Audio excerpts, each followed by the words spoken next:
ሰላም ጤና ይስጥልን ተመልካቾቻችን እንደምላችኋል። ከናሁ ቴሌቪዥን ዕለተ ረቡዕ መስከረም 21 ቀን 2018 ዓ.ም የቀን ዜናዎችን ወደ እናንተ የምናደርስበት ጊዜው አሁን ነው። ከዜናዎቹ ጋር ሀብታማ ያሌው ነኝ። አብራችሁን ቆዩ።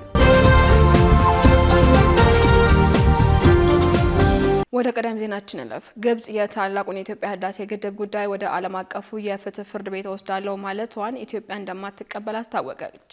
የግብጽ የውጭ ጉዳይ ሚኒስትር ባድር አብደላቲ በተባበሩት መንግስታት ጠቅላላ ጉባኤ ላይ ያደረጉት ንግግር ኢትዮጵያ በታላቁ የኢትዮጵያ ህዳሴ ግድብ ምክንያት በታችኛው ተፋሰስ የሚኖሩ የሚሊዮን ህዝቦችን አደጋ ላይ ጥላለች ብለው በመክሰስ አገራቸውን ጉዳይ ወደ ዓለም አቀፉ ፍርድ ቤት እንደምትወስደው ተናግረዋል። በተባበሩት መንግስታት የኢትዮጵያ ምክትል ቋሚ ተወካይ ዮሴፍ ካሳይ በበኩላቸው ለግብጽ የውጭ ጉዳይ ሚኒስቴር በሰጡት ምላሽ ግብጽ ስለ ታላቁ ህዳሴ ግድብ ያደረገችው ንግግር መሰረት አልባና አሳሳች ነው ሲሉ ማጣጥለውታል።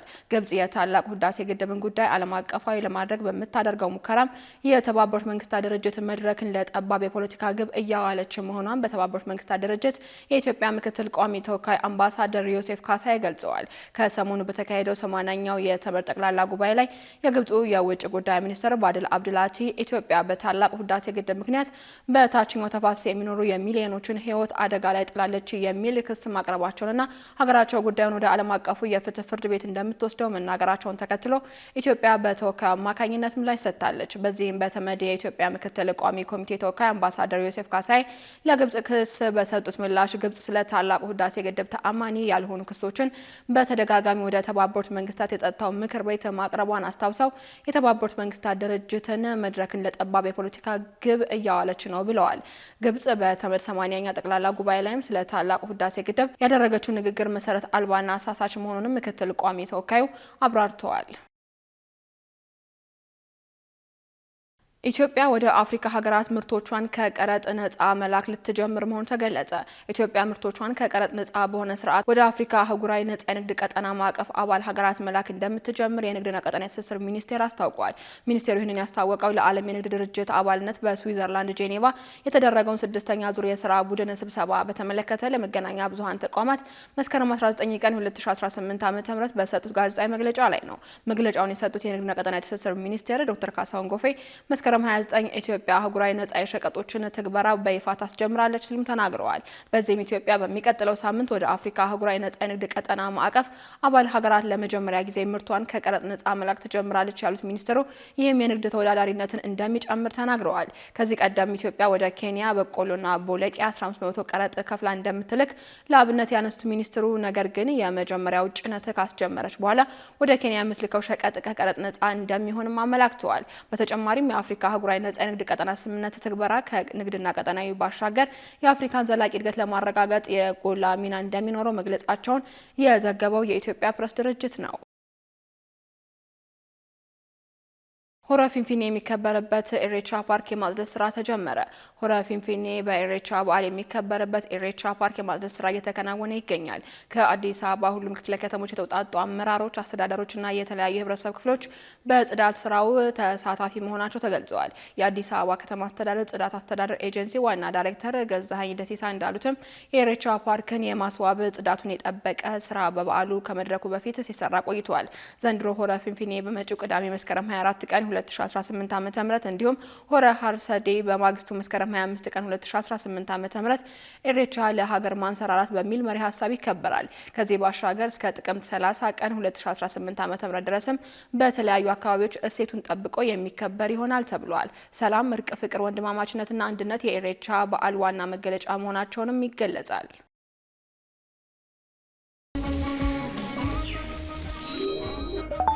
ልጅ ለእናቱ ገንዘብ ልኳል። በማይታመን ፍጥነት እናት የቤት መገልገያ ዕቃ ቀይረዋል። ታናሽ ወንድሟ የምርቃት ሱፉን መርጧል። ከነጋዴው በደረሳት ፈጣን አጭር መልእክት እህት እዛው በቆመበት ከፍላለታለች። እሱም ወዲያው መረከቡ አስደንቆታል። እሷ የኦንላይን ግብይቷን በአቢሲኒያ ካርድ ፈጽማለች።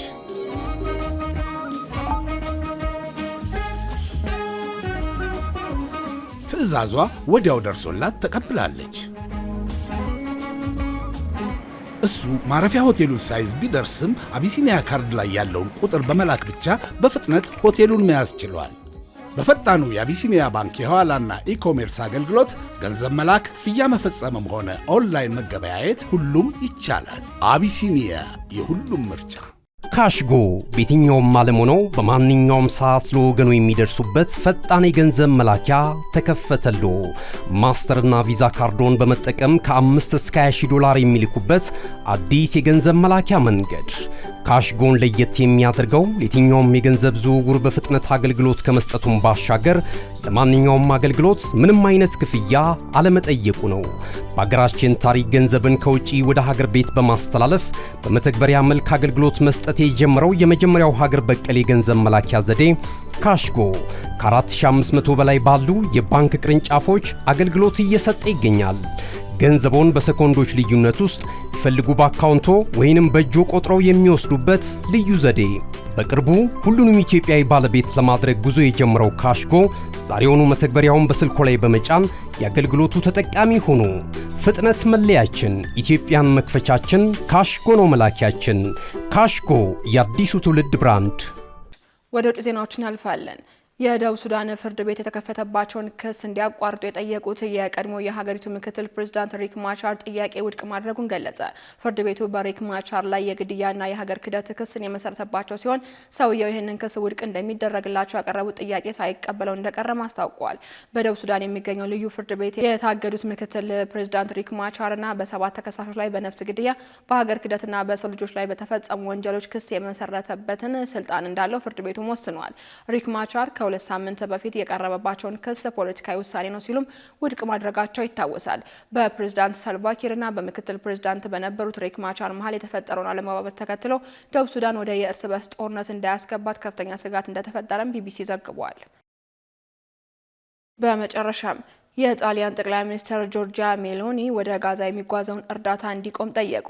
የመብት ተሟጋቾች የጣሊያኗ ጠቅላይ ሚኒስትር በቅርብ ጊዜ እርዳታን ለማቋረጥ ያደረጉት ሙከራ አሜሪካ ጦርነቱን ለማስቆም ያደረገችውን እቅድ የሚያበላሽ ነው ሲሉም ተችተዋል። በግሎባል ሱሙድ ፍሎቲን የሚጓዘው ከ40 በላይ የሰብአዊ እርዳታ የጫኑ ጀልባዎች በጣሊያን የባህር ኃይል ታጅበው ከጋዛ የባህር ዳርቻ ከደረሱ በኋላ እንዲቆሙ ተደርገዋል ተብሏል። የእርዳታ እህሉም ሮብ ላይ ጣሊያን አቅራቢያ ከደረሰ በኋላ ብዙም ሳይቆይ በአካባቢው ከፍተኛ የሆነ የድሮን ቅኝት እንደነበር ቢቢሲ ዘግቧል። ሜሎኒ አሜሪካ ያቀረበችውን ሀሳብ የእስራኤልና የሐማስን ጦርነት ለማስቆም ተስፋ እንዳለው የገለጹ ሲሆን ነገር ግን ስምምነቱ የተዳከመ ሚዛናዊና ብዙዎችን ለማጥፋት ያለመ ይሆናል ሲሉም ስምምነቱን አጣጥለውታል። ሜሎኒ ፍሉቶኒ የእስራኤል የባህር ኃይል እገዳ ለመስበር ያደረገው ሙከራ ሰበብ ሊሆን ይችላል ብዬ እሰጋለሁ ሲሉም አክለዋል። በሀገራችን የንግድ ሚዲያ ታሪክ ግንባር ቀደምት ሆኖ በርካታ አስተማሪ፣ አዝናኝና መረጃ ሰጪ ዝግጅቶችን ጊዜው አሁን ነው ሲል በበርካታ አማራጮች ለእናንተ ውድ ተመልካቾቻችን ሲያደርስ የቆየው ናሁ ቴሌቪዥን አሁንም ዘመኑ የደረሰበትን የመረጃ ተደራሽነት ከግምት ውስጥ በማስገባት ቲቪ ለምኔ ሲል በአይነቱ ለየት ያለ የቲቪ የስልክ መተግበሪያ ሲያበስራችሁ በታላቅ ኩራት ታጅቦ ነው። በፈለጉት ጊዜና ሰዓት በምንም ቦታና ሁኔታ ውስጥ ሆነው መረጃን በእጅ ስልኮ ማግኘት ይፈልጋሉ። እንግዲያውስ በቀላል አጠቃቀም በቀልጣፋ ሁኔታ በጽሁፍ በድምጽና በምስል አማራጮች መረጃን ከታማኒ ምንጮች ባሉበት ሊያደርሶት ዝግጅቱን ጨርሷል። ምን ማየት ምንስ መስማት ይፈልጋሉ? ከስፖርት ኖት፣ ከመዝናኛው፣ ከፖለቲካው ወይስ ዓለም አቀፍ ጉዳዮች?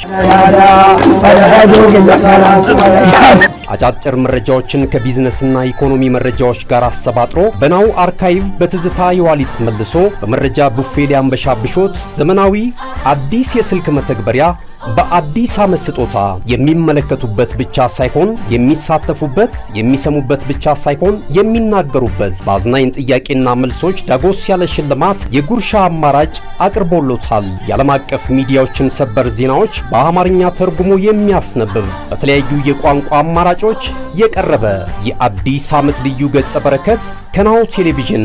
እንደ ጋዜጣ እንነበባለን፣ እንደ ራዲዮ እንደመጣለን፣ እንደ ቴሌቪዥን በስልክ እንታያለን። አዲስ አማራጭ በአዲስ ዘመን ናሁ ቴሌቪዥን። መረጃን ከምንጩ በቀላል አማራጭ በቀጥታ ስርጭት ወደ እናንተ የምናደርስበት ጊዜው አሁን ነው። ናሁ ቴሌቪዥን። መልካም አዲስ ዓመት።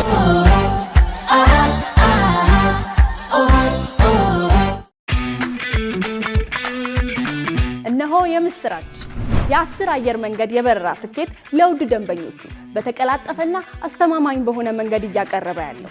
በዚህም በደንበኞቹ የተመሰገነው ጉዞጎ አሁን ደግሞ ተደራሽነቱን በማስፋት ተጨማሪ ባንኮችን በማካተት ለውድ ደንበኞቹ የበለጠ አስተማማኝ ለመሆን ችሏል። የጉዞጎን አፕሊኬሽን ከአፕ ስቶር ወይም ከፕላይ ስቶር በማውረድ የመነሻና የመድረሻ ከተማዎትን መርጠው ዋጋ አወዳድረው የሀገር ውስጥም ሆነ ዓለም አቀፍ በረራ ማድረግ ካሰቡ የበረራ ትኬቶን ክፍያ በአቅራቢያው በሚገኙ ባንኮች አንድም በአካል በመሄድ ወይም በኦንላይን የክፍያ አማራጮች ክፍያዎትን በመፈጸም የበረራ ትኬቶን በእጅ ያስገቡ። ከዚህም በተጨማሪ እንደ ሁል ጊዜው ወደ ጉዞጎ የጥሪ ማዕከላችን 7473 በመደወል ከሙሉ የበረራ መረጃ ጋር የ24 ሰዓት የትኬት አገልግሎት ማግኘት እንደሚችሉ ስናበስሮ በታላቅ ደስታ ነው። ለበረራዎ ጉዞጎ። ተመልካቾቻችን ከናሁ ቴሌቪዥን ለዕለቱ ያዝንላችሁ የቀን ዜናዎች እስካሁኖቹ ነበሩ። ዜናዎቹ ወደ እናንተ እያደረስኩ አብሬያችሁ ቆየሁት። ሀብታም አያሌው ነበርኩኝ። ሰናይ ቀን።